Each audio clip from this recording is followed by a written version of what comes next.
Magandang umaga! Mo bang ibenta na natin si Sarah?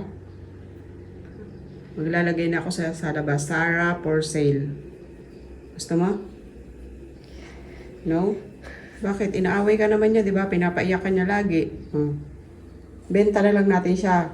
Sa ibang bahay, punta na siya. Gusto mo? Papanood to ng maraming tao. Pupuntahan si Sarah dito, kukunin, dadalhin na lang sa kanila kasi binibenta na natin kasi inaaway ka naman. Okay lang? Okay lang? Sure ka, wala kang kapatid? Okay lang si Sarah pupunta sa ibang bahay? Pupunta siya doon na siya titira sa ibang bahay. Okay lang sa'yo? Salbahin naman siya eh. Aga-aga inaaway ka niya. Diba yung tsura oh. Benta na lang natin yan. Aga-aga nag-aaway kayo. Ano? Saan kanya pinalo? Sa face. Masakit. O, benta na lang natin si Sarah. Hindi. Bakit? Bakit? Kaya aga-aga nag-aaway ang aking dalawang alaga.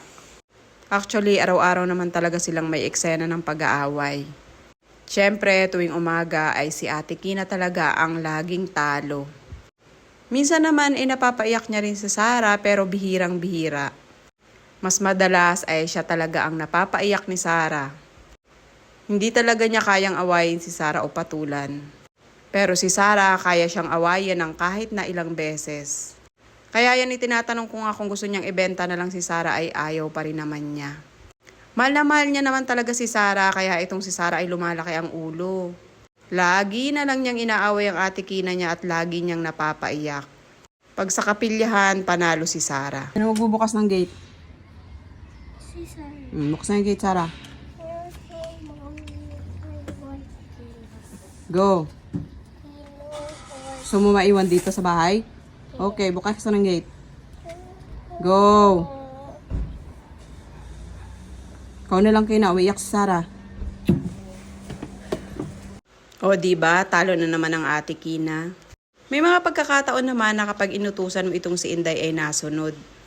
Pero mas madalas nga ayaw niya at ang Ate Kina na lang daw niya. Kaya si Ate Kina naman wala ring magagawa kundi sumunod dahil hindi naman talaga nagpapatalo tong si Inday.